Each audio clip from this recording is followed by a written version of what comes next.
Bem-vindos ao OtoHubcast, o podcast do OtoHub. Hoje vamos falar sobre um assunto muito desafiador que envolve e ultrapassa a gastro, envolve otorrinos, endoscopistas, psicólogos, aqueles sintomas que envolvem também tosse crônica, pigarro, globus faríngeo, tão difícil de tratar às vezes. E hoje vamos esclarecer aqui outras 1000 possibilidades de tratamento. Perfeito. E esse episódio chega em parceria com a Audisonic Aparelhos Auditivos, que é um centro de referência em saúde auditiva, né, com foco em tecnologia de ponta e compromisso com o cuidado do paciente. Nossas duas convidadas de hoje são a doutora Aline Pinheiro, ela fez clínica médica no Hospital Getúlio Vargas e gastroenterologia na UPE. Bem-vinda. Obrigada, Bárbara. Prazer estar aqui com vocês, viu? Vamos lá, conversar um pouquinho. E a nossa segunda convidada é a doutora Laluna Brandão. Ela é cirurgiã geral pelo Otávio de Freitas e fez endoscopia no HR, na restauração, não é isso? Bem-vinda também. Obrigada, é um prazer estar com vocês aqui. É um prazer todo nosso. Então, para começar um pouquinho, Aline, como gastro, como é que a gente vai começar a falar de refluxo? Caracteriza um pouquinho para a gente o que seriam esses sintomas extraesofágicos do refluxo. Contextualiza um pouquinho o que é que seria um sintoma clássico e atípico. Excelente pergunta, né? Porque quando a gente fala de refluxo, normalmente o que a gente vem na cabeça é realmente azia, queimor, pirose, regurgitação, alimento voltando, né? Ácido na boca. Só que às vezes não é tão óbvio assim, né? O refluxo ele pode causar sintomas extraesofágicos. São justamente esses sintomas que acontecem fora do esôfago. Normalmente eles acontecem em via aérea superior. Então, é aquele paciente que ele não apresenta queimação, ou apesar da queimação, ele apresenta uma tosse crônica, seca, que normalmente acontece depois que ele come, ou antes de dormir, ou quando ele acorda, ou um pigarro, uma rouquidão quando acorda, laringites recorrentes também pode ser um sintoma.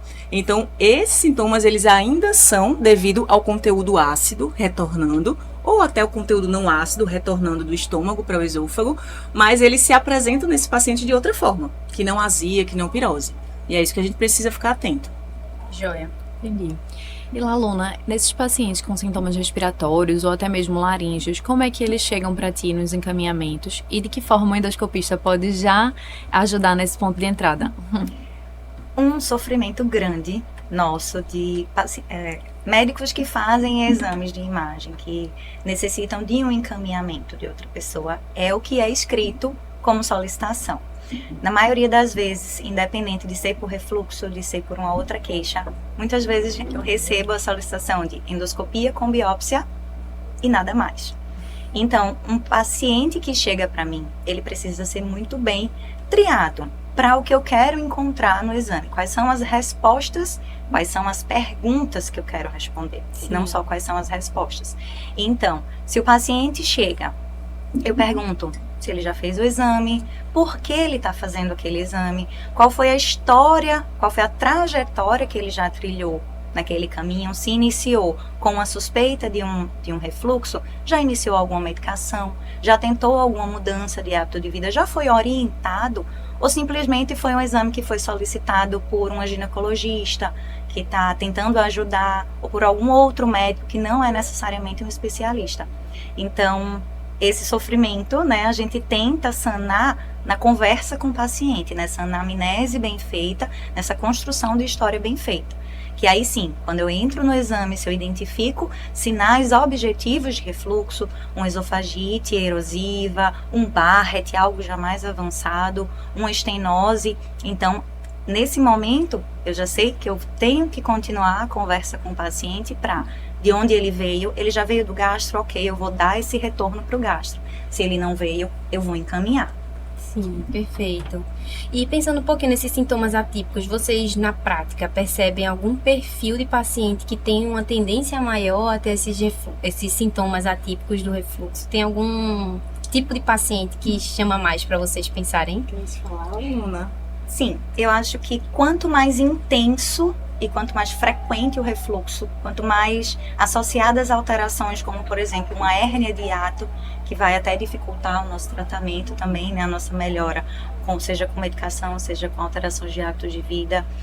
Um paciente obeso também, que ele vai ter uma pressão intraabdominal, então vai favorecer que ele tenha mais refluxo, que ele tenha mais episódios mais intensos. Principalmente isso, uma hérnia de hiato Isso, às vezes Isso. o paciente tabagista, por exemplo, né, que tem uma quebra de uma barreira de proteção anti-refluxo pela própria nicotina, que relaxa o esfíncter esofagiano, e aí existem também microaspirações para laringe, né, e aí o paciente que é tabagista, ele já pigarreia mais, né, ele tem um pigarro. E aí é um ciclo vicioso, às vezes ele pigarreia e aí atinge mais laringe, piora refluxo atípico e aí vai nessa bola de neve. E outro paciente interessante, falando especificamente do sintoma atípico, é aquele paciente que tem algum transtorno de ansiedade, por exemplo. Isso está sendo muito falado hoje em dia e é muito comum de a gente ver no consultório. Então, o paciente ele tem muito globus, né, que é aquela sensação de peso na garganta que a gente não consegue diagnosticar uma causa. A endoscopia é normal, é tudo normal. E o paciente continua tendo esse sintoma. Quando a gente investiga, ele tem transtorno de ansiedade e ele meio que somatiza isso. Como assim? Ele tem alterações neurosensoriais. Então, um estímulo que para mim ele não é incômodo, um estímulo ácido normal, fisiológico, para mim, para ele é um incômodo absurdo. Então, nesses pacientes, a gente chama isso de hipersensibilidade visceral ou hipersensibilidade ao refluxo.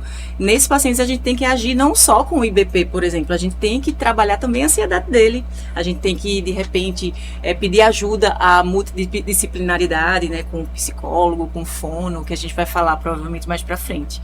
Mas esse padrão, ele é muito, a gente pega muito no consultório cada vez mais. Quando pensei nessa pergunta, foi muito pensando nesse tipo de paciente ansioso mesmo, porque muitas vezes a gente procura e tem, acho que até um estudo desse ano, publicado recente, um estudo que fala sobre fenótipos do refluxo. Ele meio que separa refluxo funcional, né? Isso. E o refluxo hiperreativo, aquele paciente que tem uma hipersensibilidade visceral, né? Porque ele está hipervigilante daquele sintoma. Exatamente. E aí ele fala que 30% dos pacientes vão ter exames todos normais, mas não é que ele não tenha o sintoma, não é um sintoma psicogênico que ele está criando. Ele sente e tem alterações neurais ali que precisam ser dadas atenção para que ele melhore da queixa, né? Exatamente. Eu acho que a própria, assim, atipia, no caso, como é um sintoma que não é facilmente correlacionado com refluxo, o próprio paciente, ele fica hipervigilante. Então, assim, é muito comum no otorrino, chega o paciente que fala, tem uma secreção presa na minha garganta. Espessa, eu acho que minha garganta tá inflamada. É. Então, assim, ele fica hipervigilante, achando que é uma infecção, é uma inflamação. E aí depois, quando a gente vai ver, é um globus, na verdade, né? Exatamente. Esse estudo é muito interessante dos fenótipos, que ele divide cada vez mais, assim, quanto mais conteúdo ácido, beleza, às vezes o refluxo, a doença do refluxo é caracterizada por um refluxo ácido ou não ácido patológico, né? Só que cada vez mais a gente nota que às vezes não é a quantidade de ácido que o paciente tem a mais, é o modo como ele percebe esse ácido no organismo dele. Então, às vezes o ácido é o mesmo que o de uma pessoa que não sente nada, só que aí ele tem muita azia, muita azia. O nome disso é hipersensibilidade visceral ou às vezes refluxo funcional, quando não tem nenhum refluxo flagrado nos exames e mesmo assim ele tem sintoma. Uhum. E aí o IBP não vai fazer sentido para esse paciente. E é né? isso que a gente sente E na por isso prática. é um desafio, né? Quantos pacientes a gente passa IBP tentando melhorar esse sintoma que quando a gente acredita ser refluxo, porque tem ali na história dele algum evento parecido com refluxo, mas não responde, né? Isso, exatamente. E aí eu acho que talvez o atípico seja justamente porque é um sintoma totalmente difícil de lidar. Porque não tem nenhum componente anatômico, né? Não. E principalmente quando o sintoma atípico ele vem sozinho. Porque o que é mais comum é o paciente ele vir com um refluxo, uma azia. Sim. E aí no interrogatório, às vezes, a gente pergunta, ei, tem tosse? Tem pigarro? Ele, eita, tenho, doutora. É verdade. Mas quando ele vem só com tosse, só com pigarro, sem azia, poxa, será que é refluxo mesmo? Será que é outra coisa? Aí isso a gente tem que, em princípio, levar em consideração. E acho que isso tá bem atual mesmo. E até puxando um pouquinho essa linha pra tosse crônica, a gente já teve em outro episódio com um pneumologista aqui. Foi. E realmente no consultório dele, na prática dele, era bem frequente causa de tosse por refluxo, que acabava depois tratando empiricamente e que respondia. Na nossa prática também é uma queixa que chega muito, tosse crônica, um pigarro. Quando a gente vai interrogar outros sintomas, chega muito. Mas assim, pra ti, que é clínica, quando chega um paciente com tosse crônica, tu tende a puxar logo para refluxo? Como é que tu descarta outras causas? Beleza. Eu tento não puxar tanto pro refluxo, Tá. porque senão a gente vai ficar só nesse diagnóstico. De fato, né, a tosse crônica, 20%, isso varia um pouco com a literatura, mas 20% das tosses crônicas são devido ao refluxo. E aí, esses pacientes que chegam para mim, eles chegam de dois jeitos. Ou é aquele que eu falei, que tem uma pirose, eu pergunto e tem tosse, ou é aquele paciente que já passou pelo otorrino, pelo alergologista, pelo pneumologista, a tosse não resolve e ele já chega para mim porque alguém falou que é refluxo. Né? Então, quando ele só tem isso, o que é que eu tento fazer? Eu tento não taxar ele com refluxo e passar IBP de cara. Por quê? Porque a gente tem outros exames que a gente consegue pedir. Primeiro exame é a laringoscopia. Então, o paciente que tem sintoma atípico, para mim, tem que vir com a laringoscopia. Se não tiver, eu peço. Ah, mas é para diagnosticar refluxo? Não. A laringoscopia, ela não diagnostica refluxo. Ela mostra alterações que não são nem específicas, nem com alta sensibilidade para ele. Perfeito. Mas ela descarta muita coisa. Então, eu preciso descartar que ele tem alguma alteração em cordas vocais, ou que ele tem alguma neoplasia, alguma coisa alguma do massa, tipo. né? Em laringe, por exemplo. Isso. E aí, depois desse exame de laringoscopia, é a endoscopia. Né? É o segundo exame que a gente precisa pedir. Porque às vezes o paciente não sente nada, e lá não deve saber disso, não existe uma correlação muito clara entre uma esofagite erosiva, ou seja, tem erosão no esôfago, e às vezes o paciente não sente nada. Um Barrett, o paciente não sente nada. Então eu preciso pedir a endoscopia primeiro para ver. Eita, tem alguma alteração que me bata o martelo que é refluxo? Pronto. Aí eu fico mais tranquila. Aí eu vou dizer, essa tosse crônica pode ser por causa do refluxo. Endoscopia veio normal, aí eu vou precisar lançar a mão de algum exame um pouco mais específico. E aí seria realmente a impedância-pegametria, né? Que é nosso exame padrão ouro para diagnóstico de refluxo. Mas é mais também ou vai menos pegar isso. os ácidos, né? Os refluxos ácidos, basicamente, né? Então, não. Não? A impedância-pegametria, a impedância-pegametria é muito legal esse exame. É uma pena que a gente não tem tão disponível ainda, mas ele, além dele dizer se tem refluxo, ele vai dizer se tem refluxo ácido, não ácido, gasoso. Joia. Ele vai dizer quantos episódios o paciente vai ter nas 24 horas, qual a duração desse episódio de refluxo, e ele ainda vai correlacionar o refluxo com o sintoma dele. Então ele pede para o paciente, quando tiver tosse, ele aperta um botãozinho lá, e aí na avaliação a gente correlaciona. Será que tem refluxo no esôfago nesse período? Entendi. Porque às vezes o paciente tem refluxo, mas a tosse é por outra coisa, né? Entendi. Às vezes é um contagiamento pós-nasal. Então tem que fazer esse diagnóstico diferencial. Joia. Então, só assim, fazendo um apanhado, se for um paciente com sintomas típicos, a gente está autorizado a fazer um tratamento empírico, mas com sintomas atípicos, vocês sempre fazem endoscopia. Exatamente isso. Se tem sintoma típico, a gente está autorizado a fazer o teste terapêutico. Óbvio, se ele não tiver nenhum sinal de alarme, né? Claro, Alguma isso. coisa que emagrecimento, Perda de peso. sangramento, perda de peso, faz teste terapêutico. Mas sintoma puramente atípico, aí eu vou precisar realmente lançar mão de laringoscopia, endoscopia, vindo normal, aí a gente faz a impedância-pegametria quando possível, né? Massa. Isso é interessante, principalmente para nós otorrinos, né? Que acaba recebendo muito mais sintoma atípico. Atípico, perfeito. E como endoscopista, Laruna, assim, o paciente, como a gente falou, algumas vezes vai ter um exame normal, e aí existe algo além, assim, por exemplo, nesse contexto, a pesquisa do H. pylori tem mais participação, tu vê alguma coisa nesse contexto aí para endoscopia, Pronto, fazer algum essa dado? questão do exame normal, é muito importante que o paciente entenda que o normal não descarta a doença. Uhum. Aí entra novamente a nossa conversa com ele, não simplesmente entregar um exame dentro dos padrões da normalidade. Não, conversar aqui. Não existe nenhum tipo de complicação, não existe nenhum dado objetivo de diagnóstico, como o consenso de Lyon indica. Esofagite, Los Angeles, graus B, C e D. Uma estenose distal. Ou então já um esôfago de Barrett, que aí sim a gente precisa biopsiar para dar o diagnóstico. Sim.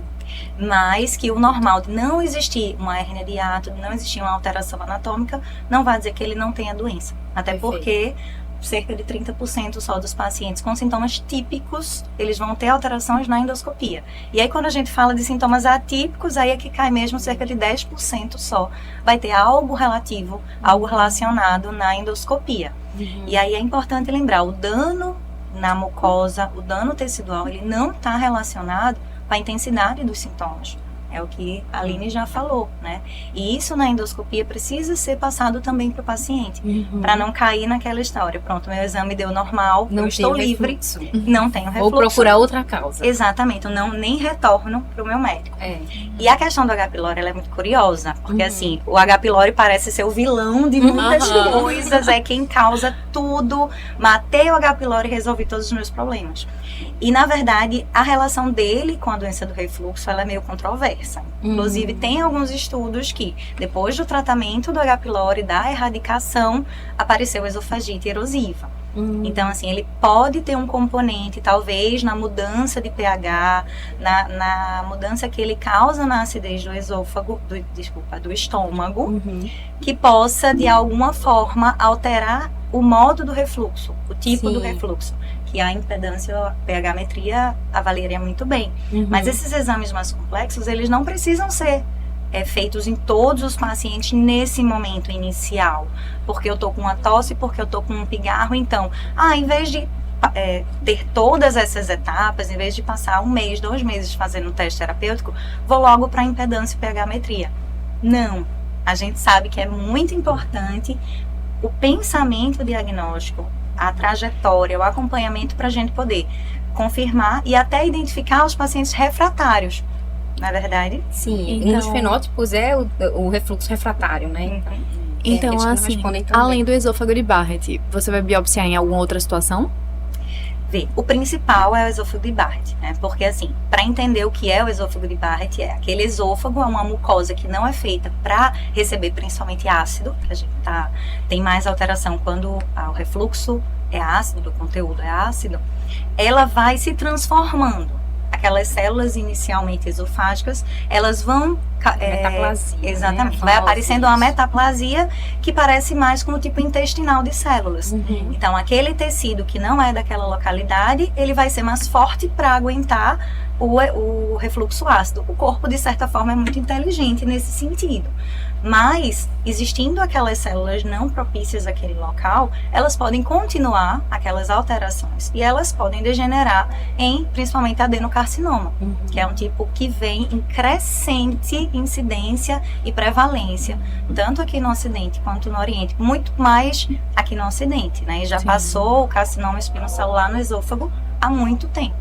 E aí, Interessante. a gente tem que rever por quê, né? Será que são só os hábitos? Será que é essa forma de condução? Será que porque a gente deveria pedir antes a endoscopia? Ou outros profissionais também deveriam pedir logo, pensando? Sim, Interessante. Joíssimo. E eu ia tirar outra dúvida ainda sobre a endoscopia para as duas, né? Em algumas situações você tem que tirar o IBP para fazer a endoscopia e em outras situações não. Não é verdade isso? Ou não? Na verdade, mito. a visão clínica disso, né? Tá. Se eu trato o paciente com IBP, eu vou meio que mascarar a esofagite erosiva, porque eu vou Certo. tratar a erosão. E a esofagite erosiva grau A e B já nem é tão específica de refluxo. Então, eu tirando ela, eu posso deixar passar um refluxo erosivo que dentro da classificação dos fenótipos de refluxo, é um refluxo que eu preciso, de fato, de uma supressão ácida maior. Eu preciso realmente cicatrizar aquela mucosa, para evitar que ela tenha complicações, por exemplo, como Barrett, entendeu? Então, normalmente, eu peço, se possível, o paciente tolerar, fazer o exame sem IBP. Porque vai mascarar. E se ele já tiver começado, tu pede pra ele interromper quanto tempo antes do exame? Normalmente, Pelo 2 semanas. Não é tão ideal. ruim, né? Não é tão não ruim. é Assim, tanto. 8 semanas, meu Deus. E existem também a questão da refratariedade, pensando em sintomas e pensando na doença refratária. Essa questão de retirar o IBP, eu sou plenamente assertiva em relação a isso. Uma das perguntas que eu faço para o paciente quando chega para fazer o exame é: está em uso de que medicações? Está usando omeprazol? Parou? Foi orientado a parar? Porque se eu identifico um exame normal naquele momento, o ideal é que ele parasse e ele repetisse daqui a no mínimo 2 semanas. Entendi. Entende? Mas assim, esse exame feito no momento em que ele ainda está usando, ele não é totalmente desperdiçado, porque se eu encontrar ainda alterações erosivas nesse esôfago, aí sim eu já dou o diagnóstico que é um paciente refratário, então eu preciso dar sequência àquele meu pensamento de quais são os próximos passos, quais são os próximos exames, será que eu vou precisar da ajuda de um cirurgião ou de algum outro método de tratamento para associar com esse paciente? Joia. E falando um pouquinho sobre os exames funcionais, né? A pegametria, assim, Aline, teria espaço para ele também nos sintomas atípicos? Sim, sim. Em que contexto tu pediria e como é, assim, para o paciente mesmo? É muito desagradável mesmo, como a gente fica sabendo? Em relação ao impacta exame no teu ser pedido? palatável ou não, é desagradável, tá? Não tanto quanto as pessoas pensam, mas o paciente, os que normalmente eu peço são com sonda, né? Com a impedância e pegametria mesmo que coloca. Então, o paciente passa 24 horas com a sondinha. E aí ele tem que sempre estar atento quando ele tem sintoma, ele dispara realmente o controle para a gente ter acesso a isso depois e conseguir correlacionar o sintoma dele ao refluxo, tá? Então, não é muito palatável, mas assim, é um exame muito importante. Os pacientes, normalmente, eles ficam felizes de fazer, porque às vezes a gente consegue diagnosticar uma coisa que eles estão há muito tempo procurando. Então, é essa minha barganha que eu tenho com eles, às vezes, entendeu? Ou exclui. Então, eu vou dizer, realmente, você não precisa de IBP, porque você não tem refluxo ácido, você não tem refluxo patológico. E aí ele se vê livre dessa medicação, que ele já está usando há anos e anos por uma tosse, por exemplo. Ou a gente consegue firmar um diagnóstico, você tem isso. E às vezes quando o paciente tem um nome de um diagnóstico, ele fica mais feliz. Com certeza. Né? Então, essa é a minha barganha. Em relação à impedância e pegametria para sintomas atípicos, vem crescendo muito as indicações até. A gente teve, eu estava falando para a Pamela antes de começar, né? A gente teve um congresso agora que foi a Semana Americana de Gastroenterologia, que foi o DDW, que foi em San Diego, e eles pegaram especialistas gastros e otorrino e apresentaram um consenso de refluxo laringofaríngeo. E aí, nesse consenso, ele coloca que os pacientes, como eu tinha falado, com sintomas plenamente atípicos, então ele não tem azia, não tem regurgitação. Ele só tem a tosse crônica seca que não melhora.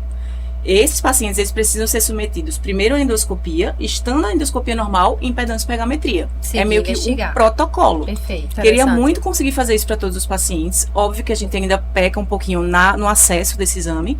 Então, às vezes, a gente não tendo o exame, a gente acaba fazendo outras coisas.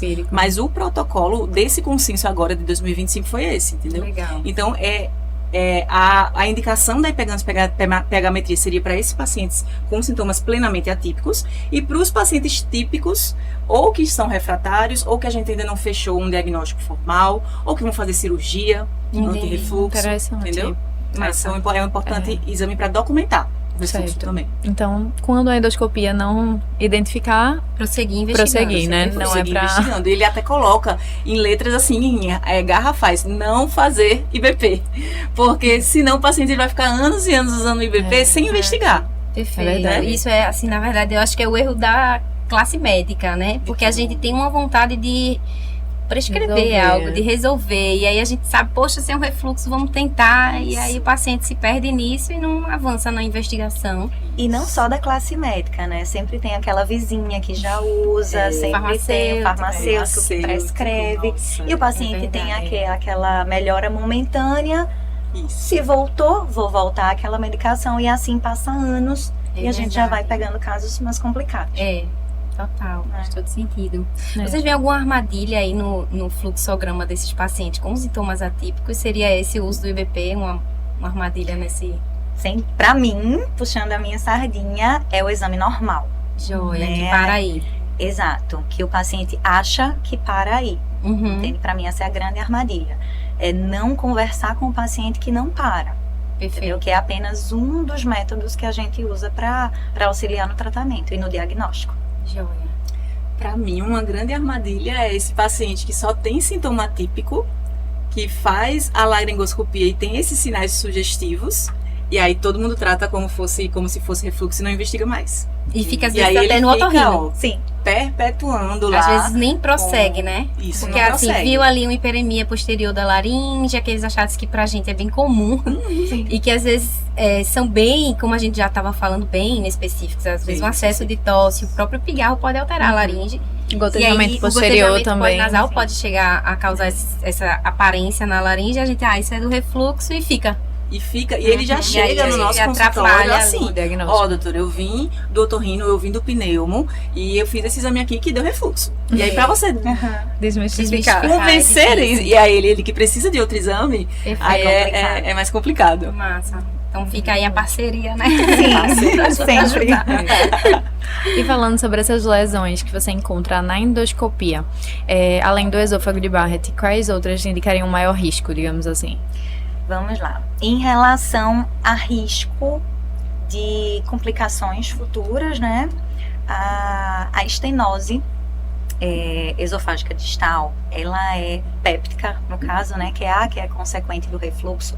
Ela vai gerar muitas alterações por redução da descida daquele conteúdo. Então, existe o refluxo do conteúdo ácido, então, em vez do esôfago conseguir fazer o clareamento daquele conteúdo, aquele conteúdo permanece mais tempo no esôfago. Então, facilita que eu tenha metaplasia e alterações na mucosa muito mais ascendente.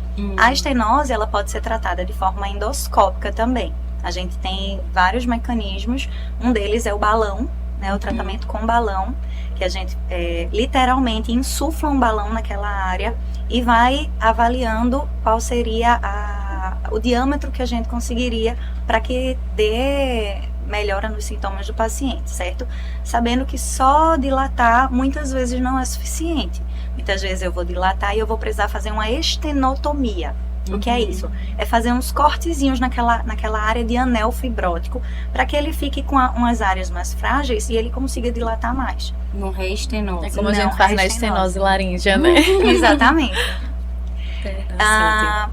O grande calcanhar de Aquiles é a evolução de esôfago de Barrett mesmo e o acompanhamento, né? Os protocolos para avaliação de Barrett também são muito complexos, são muito demorados para a gente. A indicação é que para cada centímetro de Barrett, a gente demore pelo menos 1 minuto avaliando e que quando a gente for fazer as biópsias, pode fazer direcionada para uma área que você já acha que tem alguma evolução para uma displasia ou para um câncer, ou se não, você fazer a cada 2 centímetros. Então, assim, são exames que demoram mais.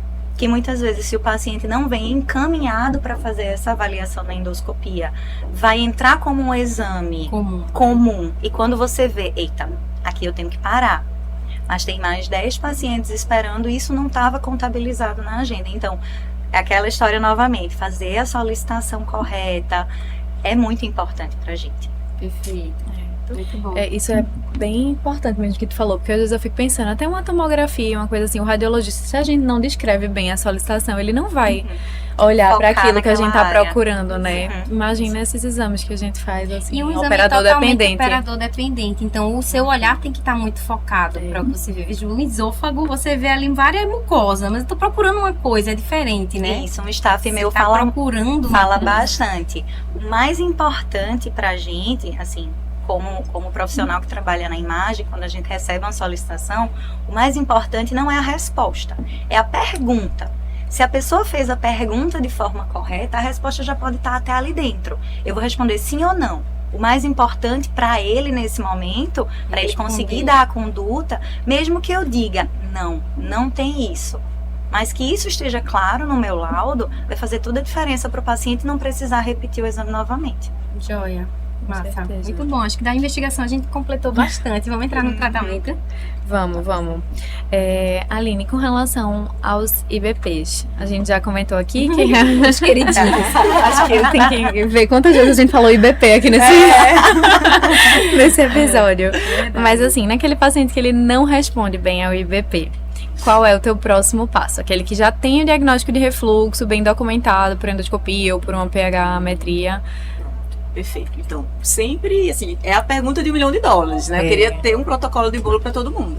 Mas a gente precisa analisar paciente a paciente. Então, primeiro ver o fenótipo dele. Será que o sintoma dele é típico ou atípico?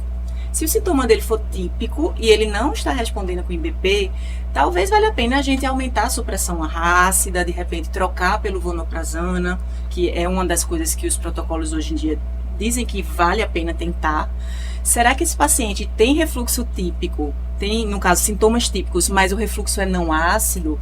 Então, talvez valha a pena a gente associar o alginato, que é uma medicação que forma uma barreira protetora anti-refluxo no estômago, e é uma medicação que ajuda muito os pacientes, por exemplo, no refluxo pós-prandial, ou no refluxo de noite, noturno.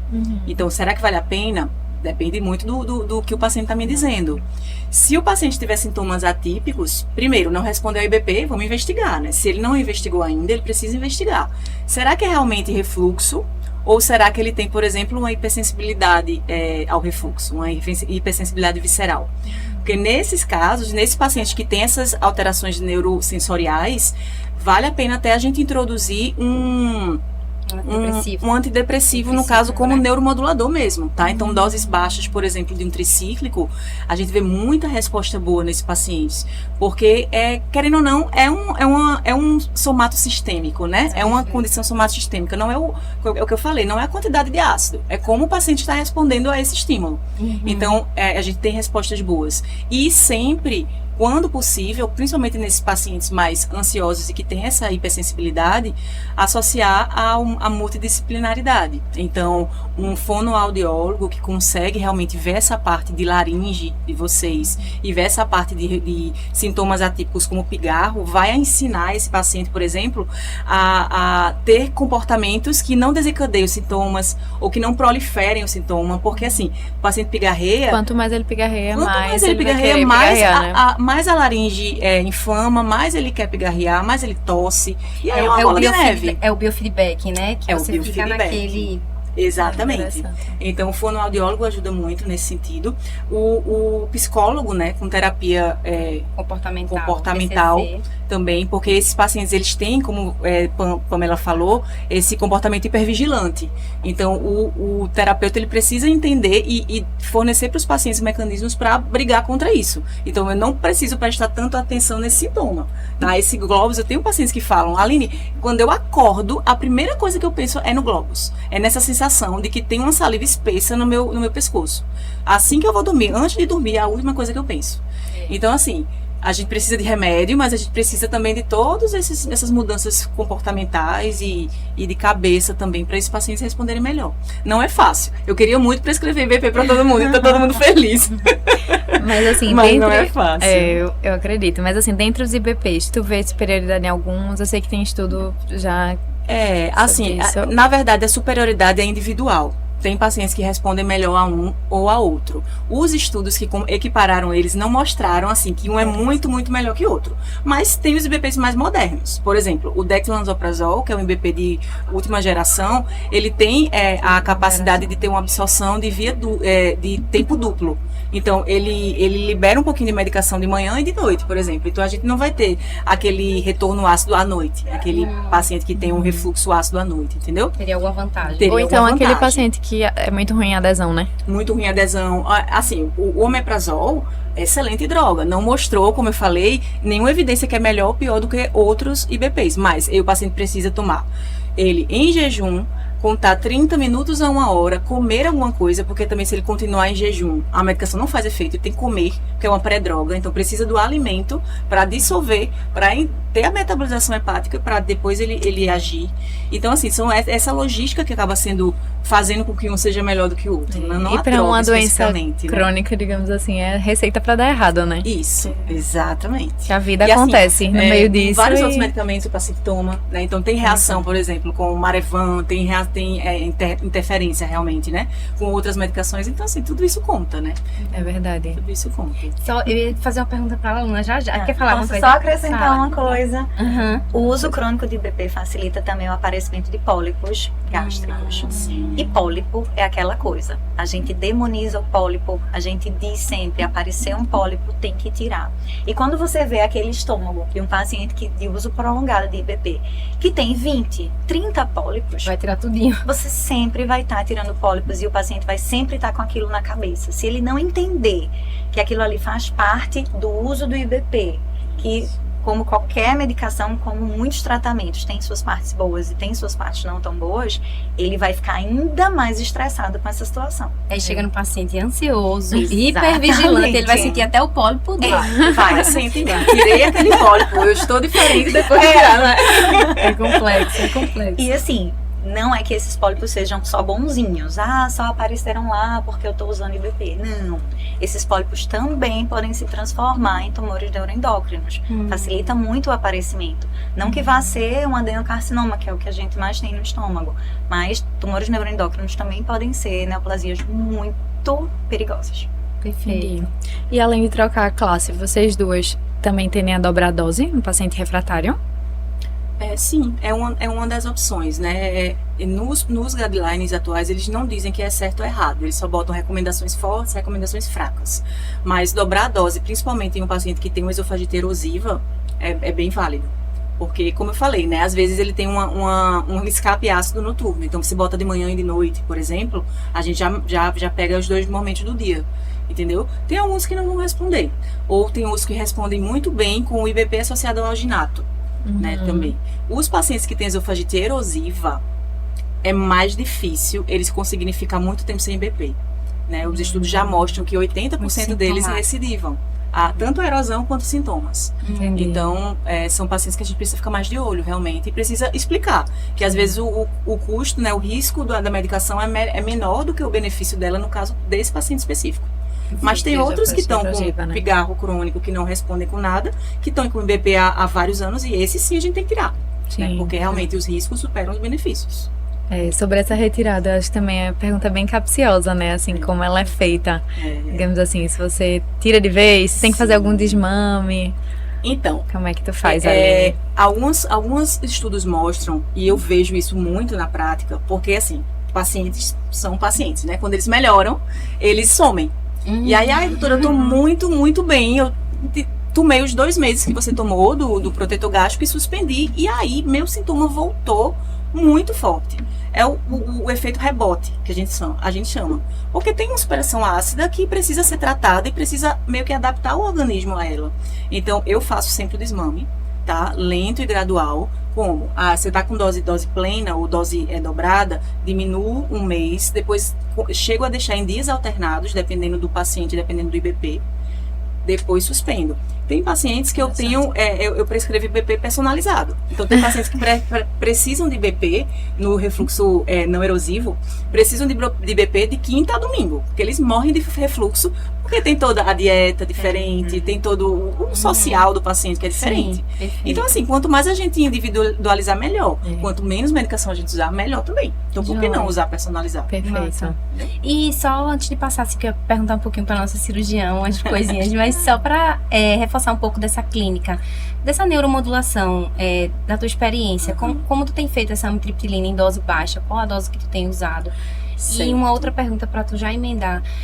Num paciente que você percebe um quadro ansioso, você já trata ou você vai para endoscopia, vê a pH-metria e tá tudo... Enfim, depois é que você começa a fazer esse tratamento. Em relação à dose, a gente opta pelos tricíclicos, então a amitriptilina e nortriptilina. Eu sempre começo com 10 miligramas, a gente tem disponível, que aí eu já converso, porque assim, tem também o paciente aceitar, né? Sim. E não é fácil às vezes, porque eles veem que é remédio para ansiedade, e eles, mas eu não tô ansioso. Eu disse, não, veja, essa dose menor, ela trata a neuromodulação, o eixo cérebro-intestino, o eixo cérebro-esôfago, tá? Ela trata isso. E aí você conversa com ele. Normalmente eu chego numa dose de 25 miligramas. Não começa é uma dose 10 alta. E no máximo fica ali 25 miligramas. Óbvio que se o paciente tiver um psiquiatra que queira aumentar, sim, e aí vai ter que pesar classe, todos né, os efeitos colaterais também, né? A amitriptilina pode causar sonolência, constipação, né? Então a gente precisa ficar de olho. Mas aí o trabalho junto com o psiquiatra também ajuda, entendeu? Joia. E tu já começaria de cara, percebendo um padrão ansioso, já seria uma... Em relação a... Não, eu faço sempre a investigação. Perfeito. Porque pode ser, assim, não que é que a ansiedade uma seja do sintoma, né? Não, e não é que uma coisa anule a outra. O paciente pode ter refluxo e pode ter um componente de hiperreativação, de insensibilidade, isso, de Isso, hipersensibilidade. Então ele pode ter os dois, tá? Muitos pacientes têm os dois. Tanto é que às vezes eu deixo o IBP e eu associo a amitriptilina, que aí eu trato as duas causas. Isso é uma realidade que permeia toda a medicina, né? Tem aquele paciente ansioso que em todo especialista que ele for, toda doença que ele tiver ao longo da vida dele, às vezes vai ser um pouco negligenciada por conta do perfil mais ansioso, mas que... Exatamente. Mas é o contrário, né? Ele tem, às vezes, uma doença orgânica, digamos assim, que tá piorando, né? a ansiedade dele, né? Exatamente. E lá, Luna, como cirurgiã, como é que tua abordagem nesses pacientes? Tu acha que tem alguma visão diferente? Quando é que tu pensa na cirurgia anti-refluxo? O que é que tem de novo nessa cirurgia pra gente ficar sabendo? Eu não diria que a nossa abordagem, a abordagem do cirurgião ou do endoscopista terapêutico é diferente. Eu acho que ela é complementar. Né? Como é uma doença muito complexa, a gente já falou aqui de inúmeros fenótipos, de inúmeras formas de diagnóstico. Então, a parte do tratamento também vai ser muito complexa e tem que ser muito individualizada, certo? Para eu pensar em alguma cirurgia, eu tenho que primeiro ter algumas certezas antes. A gente falou aqui em endoscopia, em teste terapêutico, em impedância e pH-metria. Mas ainda faltaram dois examezinhos que podem me ajudar bastante e descartar alguns diagnósticos diferenciais também, porque esse paciente está sendo refratário, porque ele não está melhorando. É essencial a manometria. Não é propriamente um exame para o refluxo, mas é um exame que vai falar sobre a motilidade do esôfago, certo? Sobre o clareamento, sobre outras causas de uma dor torácica, né, atípica, sobre como está o meu esfíncter esofagiano inferior, porque lembrando que existe uma válvula anatômica, né, que ela é composta por várias estruturas ali na junção entre o esôfago e o estômago. E os pacientes que eles vão ter mais sintomas, que eles vão ter propriamente a doença, eles provavelmente vão ter alguma alteração ali, mesmo que na endoscopia eu não consiga ver. Então, a motilidade do meu esfíncter esofagiano inferior, ela pode estar mais fraca, eu posso ter uma hipomotilidade, uma hipocontratilidade, certo? Eu posso ter uma hipomotilidade também, uma motilidade ineficaz do esôfago que está influindo nessa questão do refluxo. Eu posso também ter um outro diagnóstico que não está associado à doença do refluxo, mas pode causar sintomas muito parecidos, que é a acalásia. Né? A acalásia idiopática é uma doença que não é tão rara assim, e ela está associada com a hipercontratilidade do esfíncter esofagiano. Né? Então, a gente pensa que é o oposto, mas ela pode dar sintomas muito semelhantes. E para eu fazer uma cirurgia nessa região, eu preciso saber exatamente como é que a musculatura está funcionando. Eu tenho que descartar a acalásia para pensar em uma cirurgia anti-refluxo. Perfeito. Certo? Perfeito. Cirurgia anti-refluxo, com certeza todo mundo conhece aquelas fundoplicaturas cirúrgicas, né? Que são minimamente invasivas através da videolaparoscopia. Mas existem estudos que já mostraram que ao longo dos anos, a partir de 10 anos mais ou menos, elas teriam resultados semelhantes com o uso crônico de IBP. Então, se eu penso num paciente jovem que vai passar o resto da vida tomando um IBP, pode ser que eu pense logo em deixar ele sem essas partes ruins de uso crônico de medicação e faça uma cirurgia.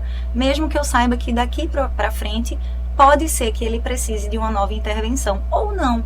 Se for um obeso que perdeu peso, se for um tabagista que deixou de fumar, se for uma pessoa que adotou outras medidas que evitem o refluxo, pode ser que ele não precise no futuro retomar o uso do IBP. E aí, na parte mais minimamente invasiva ainda, que a endoscopia está crescendo a galopes, né? Endoscopista terapêutica também, você sabe. Existem formas da gente atuar anatomicamente nessa região sem necessariamente precisar cortar. E aí, o FIT, né, a fundoplicatura transoral sem incisão, ela é uma ótima alternativa. Aqui no Brasil, ela chegou muito recentemente, mas já está nos grandes centros. Infelizmente, ainda não é aceita por muitos planos de saúde, mas os pacientes podem ter acesso de forma particular. Aqueles pacientes que têm indicação, claro. Mas nos Estados Unidos já se pratica há mais de 20 anos. Na Europa também é uma ótima prática. E para quem eu faria uma fundoplicatura transoral, né? Primeiro, o paciente não pode ter uma hérnia hiatal grande, que aí seria indicação plena de uma cirurgia tradicional. Até porque na fundoplicatura endoscópica, eu não atuo na parte do hiato diafragmático. Eu não faço aquela redução do hiato diafragmático que eu tenho a oportunidade de fazer realmente por uma cirurgia. Eu só tenho a chance de fazer a fundoplicatura. E aí, como é que funciona isso, né? Todo mundo fica imaginando. Como é que eu vou fazer algo por dentro? Na retrovisão, olhando de dentro do estômago para cima, para aquela junção esôfago-gástrica, eu posso fazer a apreensão da mucosa do tecido, puxar um pouquinho, então, hérnias de hiato até 2 centímetros, eu também consigo corrigir, não vão atrapalhar na técnica. E eu faço um grampeamento, criando uma válvula ao redor daquele meu finzinho do esôfago. Perfeito. Então, assim, faz uma nova válvula. Exatamente, faz uma nova válvula. Ela tem mais ou menos 3 centímetros, geralmente, porque como o Esofix ele tem um tamanho certo, então seria mais ou menos 3 centímetros que você consegue fazer a alteração anatômica. E assim, meus olhos brilham em relação a essas técnicas novas. Massa.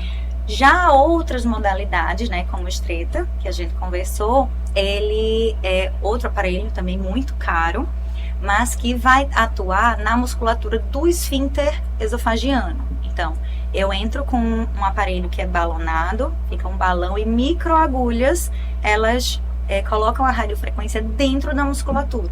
É como se eu estivesse tonificando aquela musculatura. Então, ao longo dos meses, aquela musculatura vai ficando mais forte e aí o paciente vai melhorando dos sintomas. Mas ela não tem assim resultados tão bem definidos. Acho que a gente precisa estudar muito mais para conseguir colocar mesmo na nossa prática. Massa, muito bom. E pensando na obesidade como uma comorbidade, né, da doença do refluxo, acho que entra também as cirurgias para redução do estômago, redução do erro. Sem dúvidas. A obesidade e as cirurgias bariátricas, elas podem ser causa de refluxo também. Lembrando que a técnica bariátrica mais utilizada hoje no Brasil e no mundo, que é o sleeve, que ela faz aquela redução apenas, mas deixando o tubo gástrico, muito frequentemente ela vai facilitar o refluxo. Vários pacientes, viu? Vários pacientes. Então, é um pouco complexo, porque de alguma forma, óbvio que se o paciente já tiver algum tipo de sintoma, ele não pode fazer essa cirurgia, né? Completamente contraindicação, né? Exato, o paciente é definidor. As duas melhores técnicas mais utilizadas hoje em dia é o bypass gástrico com Y de Hope, que é uma das opções também quando o paciente tem refluxo refratário. Uma doença do refluxo refratário, ela pode chegar a uma cirurgia que é semelhante a uma bariátrica. Olha entendeu? só. E essa outra, que é o sleeve, fazendo o tubo, facilitando o refluxo, pode ser que precise desse nosso acompanhamento também. E pode ser que precise também dessas fundoplicaturas. Perfeito, para proteger o esôfago. Para proteger o esôfago.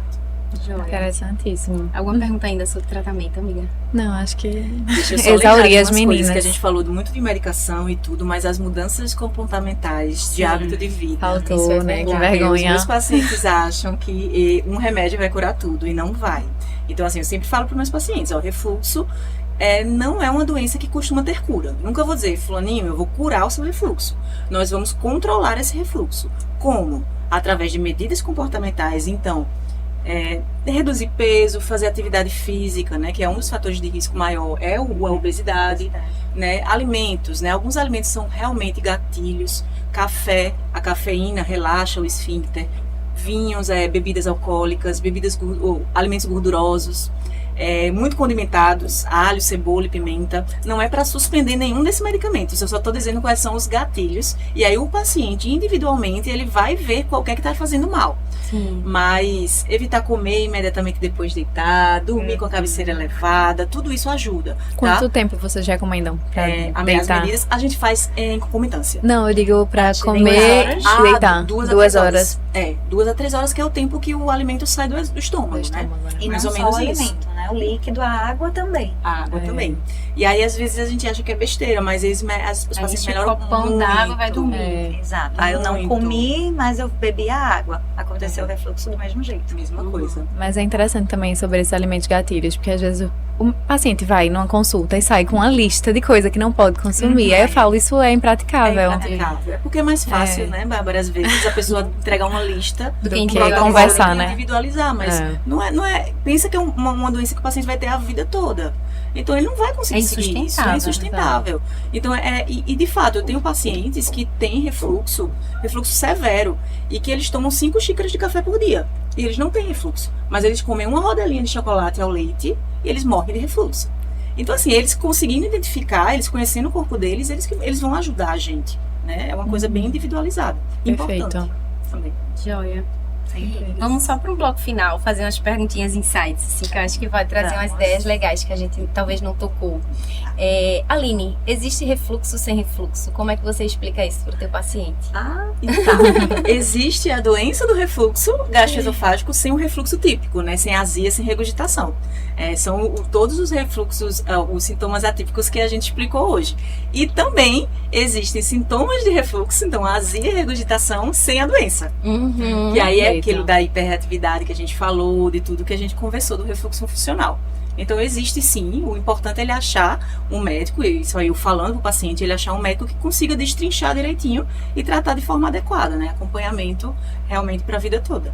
Perfeito. Ô, aluna, o que é que você gostaria que o otorrino escrevesse na solicitação da endoscopia? Que ele escrevesse. Se perdeu a solicitação. Não só o otorrino, né, minha gente? E não só para mim, endoscopista. Claro. Mas pensando em qualquer método que vai necessitar de um pensamento direcionado. Então, qual é a pergunta que eu quero responder? Qual é a pergunta que eu preciso para este paciente individualizado, de uma forma mais cuidadosa? O que é que eu preciso encontrar ou descartar nesse paciente, né? Outra coisa importante da nossa atuação como endoscopista, né? O paciente, ele não é o meu paciente. Muitas vezes ele não é o meu paciente que está chegando.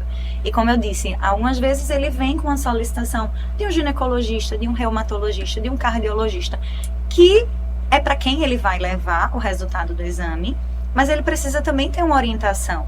Então, se eu identifico algo já muito direcionado para um diagnóstico, eu tenho uma obrigação de conversar com ele. Veja, você tem seu médico, foi ele que solicitou, mas você precisa de uma avaliação especializada. E aí vai ser o gastroenterologista. Joia. Aline, se pudesse pedir só um exame complementar, qual seria? Impedância e pegametria, que é o padrão ouro para refluxo. Né? A gente consegue identificar refluxo com ele. A endoscopia é excelente, mas a gente não consegue fechar diagnóstico com endoscopia, só se tiver realmente esses fatores de esofagite, grau B, C e D que a aluna falou. Joia. Aluna, o exame normal, o que é que pode indicar para além disso para o paciente? O que é que tu conversas com ele? Vamos lá. Já falei isso aqui, quero bater, é realmente muito importante. Um exame normal não quer dizer que você não tenha doença. Não é? Um exame aparentemente normal, do meu ponto de vista, naquela situação, talvez com uso de medicação, talvez já com medidas comportamentais, ele não terá aquelas alterações. Então, dentro do limite de normalidade, ele precisa ser entendido para a sua situação. Perfeito. Hoje acho que a conversa foi bem legal, né? Foi muito bom. Gostei também. Bem importante. Acho que nossa audiência se enriqueceu também. Até tudo que a gente falou aqui e deu aquela vontadezinha, acho que de estudar coisas novas também, né? Com certeza. Deu em nós. Nós também. Não entender a área do outro. Precisamos fazer um com a gente perguntando pra você. Perfeito. Topamos. Então, pessoal que está nos assistindo, se você nos assistiu até aqui, muito obrigada pela sua atenção. Encerramos mais um episódio do OtorHubcast, certo? E se você quiser saber mais conteúdos sobre diagnósticos desafiadores, atualizações para a sua prática do consultório, acesse nosso site. Lá você vai encontrar vários cursos. Temos um blog bem rico sobre assim, artigos recém-publicados que fizemos resumos. E, inclusive, mês de maio agora de 2025, nós lançamos o nosso curso de otoscopia clínica para quem estiver querendo reforçar aí um pouquinho a prática em otoscopia. Perfeito. Vocês encontram a gente também no Instagram, né? @otorhub_, né? No Spotify, no YouTube. E as meninas gostariam também de deixar seus Instagrams? Meu Instagram é alinepinheiro.gastro e site alinepinheirogastro.com.br. Primeiro, quero parabenizar vocês, né, pela estrutura, pela organização, por ter tão pouco tempo de OtorHub e já ser tão grandioso. Isso aqui vai bombar, como fiz a história. Obrigada. E Laluna. todo mundo pode me encontrar no Doutora Laluna Brandão, o Instagram, Laluna com 2 L's, e por aí na vida. Perfeito. Obrigada pela aula, meninas. Obrigada. Obrigada para todos que ouviram. Até a próxima.